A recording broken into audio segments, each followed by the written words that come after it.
Bonjour! 4 questions à se poser lorsque on désire changer de métier. Crise de la quarantaine, burn-out, manque d'alignement avec ses valeurs, désir d'évolution, ennui. Quelles que soient les raisons, vous désirez changer de métier. Et vous ne savez pas par où commencer. Et dans cette vidéo, je vous invite à vous poser 4 questions essentielles si vous désirez entamer une reconversion professionnelle. Avant de poursuivre, permettez-moi de me présenter. Je suis Anne-Chantal Junot, coach Job Bonheur. J'accompagne les gens qui désirent changer de travail à trouver leur métier de cœur, celui avec lequel ils auront plus de difficultés à se lever le matin car il y aura de la motivation, une forme de passion, une forme d'assurance qu'ils sont au bon endroit. Donc ces 4 questions. Selon une étude de l'AEF publiée en 2017, 9 Français sur 10 souhaitent changer de travail ou se reconvertir. Et finalement, moins d'un tiers des travailleurs finissent par réaliser cet élan de changement. Donc maintenant, je vais vous présenter 4 questions qui vont vous permettre de voir si il est nécessaire de changer de travail, si vous avez suffisamment de motivation, suffisamment de raisons. Et je vous invite à les explorer pour prendre une décision en connaissance de cause. Donc, quelles sont ces 4 questions? La première, elle va peut-être vous surprendre, c'est quelque chose de très basique, c'est quel est l'état de votre santé, de votre système physiologique. Parce que si vous êtes actuellement épuisé, vous avez plein de douleurs, eh bien, vous n'avez certainement pas les ressources suffisantes pour faire cette transformation, faire ce changement. Car un changement demande d'avoir des ressources. Ça vient forcément chambouler, puisque quand on change, on sort de sa zone de confort. Et ça demande d'avoir un certain nombre de ressources. Et lorsque on est épuisé, fatigué, eh bien, ça peut être vraiment un frein à la réalisation d'un nouveau projet. Par exemple, moi, quand j'ai quitté mon travail, eh bien, j'ai fini fin juillet, je me suis dit, cet automne, ça y est, je pars. Et j'ai réalisé que j'étais tellement fatiguée qu'il m'était difficile de mettre en place cette nouvelle activité. Et ça se manifestait physiquement. J'avais l'impression dans mes journées d'être en forme, seulement quand j'avais décidé de reprendre la course à pied, eh bien quand j'allais courir, il me fallait plus d'une semaine pour récupérer d'un petit footing de 30 minutes. Et il a fallu jusqu'à, en tout cas fin novembre, je dirais toute la fin de l'année, pour que je récupère suffisamment de ressources pour pouvoir efficacement mettre en place mon plan d'action, ce que j'avais décidé de faire. En fait, imaginez que votre projet, c'est comme une plante, comme la plante que j'ai là derrière moi. Un projet, c'est comme une plante. Et quand on est fatigué, quand on est épuisé, quand on a des problèmes de santé, parce qu'il y a beaucoup de gens qui arrivent à moi souvent suite à un burn-out et ça demande du temps pour reprendre de l'énergie quand on a eu un burn-out ou une dépression ou voilà, quoi que ce soit comme maladie, même une maladie physique. Eh bien, imaginez que votre projet, c'est comme cette plante et que si vous êtes fatigué, si vous êtes épuisé, eh bien, au lieu d'y verser de l'eau pleine de bons oligo-éléments, pleine de ce qu'il faut pour qu'elle pousse, vous y versez de l'eau un peu frelatée, de l'eau avec un peu de l'empoisonnement qui est vide, à qui il manque les nutriments pour faire pousser la plante. Donc, première chose, quel est l'état de votre santé, de votre système physiologique, que ce soit émotionnel, physique? La deuxième question, c'est quel est le soutien de vos proches dans ces velléités de changement? Imaginez que votre système familial est comme un système, c'est comme j'appelle ça comme un mobile. Et quand, sur un mobile, on change une pièce, qu'on va l'alourdir ou l'alléger, il y a tout le système qui se met à bouger et qui doit retrouver un nouvel équilibre. Donc, si vous voulez changer de travail et que ça va forcément impacter votre famille, peut-être parce que ça va amener un déménagement, ça va peut-être amener une baisse de revenus, ça va peut-être amener une formation en cours du soir ou sur les week-ends. Enfin voilà, ça peut amener passablement d'actions qui vont impacter le reste des membres de la famille. Donc pour moi, il est important de partager, de parler et d'avoir des personnes ressources, d'avoir le soutien de sa famille. Et si sa famille ne peut pas vous soutenir, eh bien d'avoir peut-être des amis, des connaissances qui ont déjà fait ce pas et qui vont vous soutenir dans ce changement. Parce que tout changement, comme je disais tout à l'heure, c'est une sortie de zone de confort et il est vraiment important d'avoir des lieux de ressourcement, des lieux de soutien quand on se lance dans une aventure telle que celle-ci. Le soutien, ça peut aussi être le soutien d'un professionnel, bien sûr. Pour ma part, j'ai eu le soutien inconditionnel de mon mari qui me poussait depuis des années à faire ce pas. Et par contre, mes parents, encore maintenant, 5 ans plus tard, ne comprennent pas et je crois qu'ils seraient très rassurés si je reprenais un travail de salarié et que je retournais dans l'enseignement. Donc je vois bien la différence d'énergie que ça peut donner quand on a quelqu'un qui nous soutient, qui est OK avec ça, qui voit bien que ça va être notre épanouissement, et d'autres qui nous freinent parce qu'eux-mêmes ont des peurs. Donc cette deuxième question, c'est quel est le soutien de vos proches?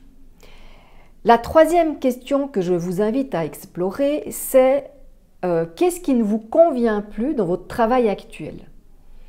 Et là, je vais peut-être vous donner, je ne sais plus combien de points, 4 points différents à aller explorer. Parce qu'il est important de savoir ce que vous ne voulez plus pour ne pas vous retrouver dans la même situation dans votre prochain travail.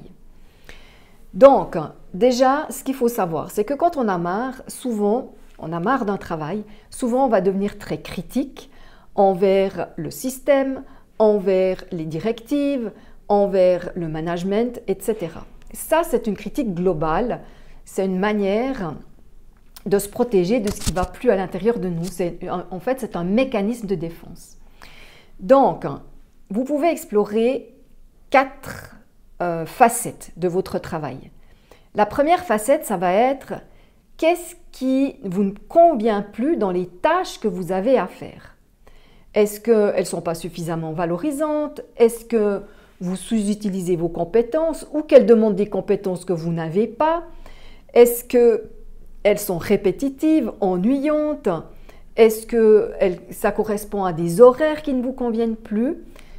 Moi, j'ai accompagné plusieurs infirmières et je voyais que dans les tâches qu'elles avaient à faire, eh bien souvent, ça les éloignait de ce pourquoi elles avaient choisi ce métier d'infirmière, parce que souvent, elles se retrouvaient à manager une équipe, à faire beaucoup de rapports, et ce qui leur plaisait au départ, le soin, le lien avec le patient, eh bien, c'était rétréci comme une peau de chagrin.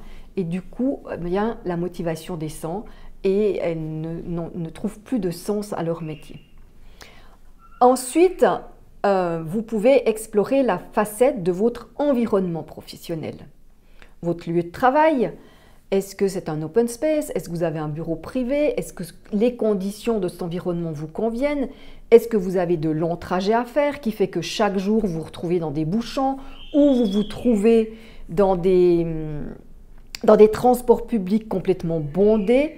Voilà, ça c'est aussi important de voir qu'est-ce qui vous convient, qu'est-ce qui ne vous convient pas, qu'est-ce qui serait le mieux pour vous au niveau de l'environnement.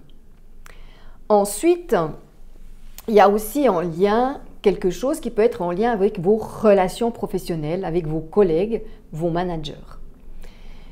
En effet, quand on travaille avec des personnes, par exemple, très défaitistes, qui font que de râler toute la journée, ça peut nous impacter et ça peut faire qu'on en a marre, nous aussi, quand quelque part, les raisons de notre ras-le-bol ne sont pas le travail en lui-même, mais plus l'entourage, les personnes avec qui on travaille.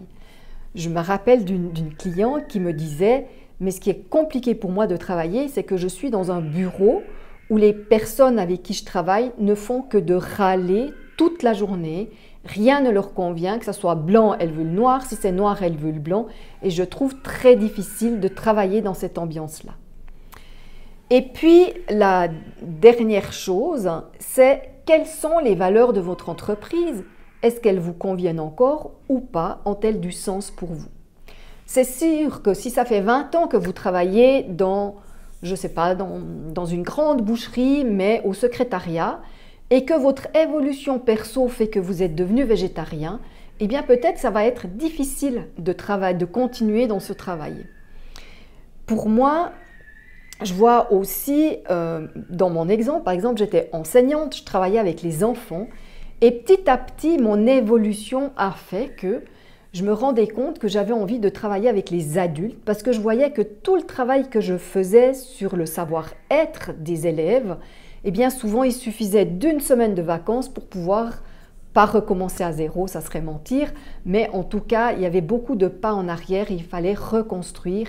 Et je me suis rendu compte, je travaillais avec des enfants quand même relativement entre 6 et 12, les plus grands, relativement jeunes, qui sont encore très impactés par ce qui se passe chez les parents. Et ça m'a donné vraiment envie de plus aller travailler avec les parents. Donc ça, c'était la troisième question à explorer avec ces 4 facettes qui étaient « Qu'est-ce qui ne vous convient plus ?» Et la dernière chose, c'est « Qu'est-ce qui vous manque dans votre travail actuel ?» Qu'est-ce que vous souhaiteriez avoir en plus? Est-ce que c'est de la reconnaissance, de l'écoute? Est-ce que c'est un meilleur salaire? Est-ce que c'est plus d'autonomie, plus de stimulation, plus de liberté? Je réfléchis à un meilleur équilibre entre vie professionnelle et vie privée. Est-ce que ça manque de sens? Donc, moi, je voyais que dans mon travail, j'ai toujours eu un grand besoin de liberté. Donc, je pense que ce n'est pas pour rien que j'ai choisi enseignante parce qu'une fois dans notre classe, on a quand même passablement de liberté. Et chaque fois que je me suis trouvée coincée par mon évolution, qui faisait que j'avais envie d'aller plus loin dans ce besoin de liberté, j'ai négocié avec moi-même et j'ai trouvé des stratégies pour rester salariée et nourrir un peu plus ce besoin de liberté en faisant du soutien. Ensuite, je suis partie dans de l'enseignement spécialisé où j'avais la liberté des moyens pédagogiques, la liberté des didactiques, la liberté aussi d'aller au rythme des élèves. Donc ça a fait que j'ai pu tenir 30 ans dans l'enseignement parce que chaque fois, j'ai réussi à nourrir ce besoin de liberté jusqu'à que je me fasse rattraper et surtout que je réalise que je n'allais pas changer le système dans lequel je travaillais et que ce qui me tenait particulièrement à cœur, ma valeur était vraiment de contribuer au bien-être et à une évolution harmonieuse des enfants et de mes collègues parce que j'étais aussi responsable pédagogique. Et quelque part, à un moment donné, il y a eu une situation qui m'a montré que je n'arriverais pas à mettre en place ce que je souhaitais malgré toute ma bonne volonté et toutes les heures que je passais au travail. Voilà ces 4 questions à explorer. Donc je vous les répète. Il faut que je cherche mon petit billet. Voilà. Il y a quel est l'état de votre santé? Quel est le soutien de vos proches? Qu'est-ce qui ne vous convient plus dans votre travail actuel en allant regarder la facette environnement, la facette relationnelle, la facette des tâches et la facette des valeurs de l'entreprise. Et la dernière question, la 4e question est qu'est-ce qui vous manque quelque part? Quelles sont vos aspirations? Qu'est-ce que vous aimeriez avoir, faire ou à quoi contribuer qui n'est pas présent dans votre travail actuel? Voilà. Donc pour moi, il est important de réfléchir à ces questions avant de donner votre démission parce que parfois le ras-le-bol est passager, c'est parce que vous êtes ennuyé par un projet particulier et parfois non, il y a vraiment quelque chose dans l'organisation de l'entreprise dans laquelle vous êtes qui est vraiment plus du tout en lien avec ce que vous souhaitez et là il va être beaucoup plus difficile de s'adapter et je dirais que de forcer de s'adapter, ça amène très souvent à la maladie, à de la fatigue, à plein de petits bobos. Donc soyez attentifs de ne pas changer trop tard. Voilà, donc si cette vidéo vous a plu, je vous invite à cliquer sur j'aime, à la partager, à faire un commentaire, à vous abonner à ma page Anne-Chantal Junot Pro. Et si vous la regardez sur YouTube, vous pouvez cliquer sur la petite clochette et vous serez averti de ma prochaine vidéo dont le sujet sera « Quelle est la question qu'il faut absolument éviter quand on veut changer de travail ?» Voilà, aujourd'hui c'est des questions que je vous invite à aller visiter et la prochaine vidéo, ça sera sur quelle est la question à éviter lorsqu'on veut changer de travail. Au revoir, à bientôt!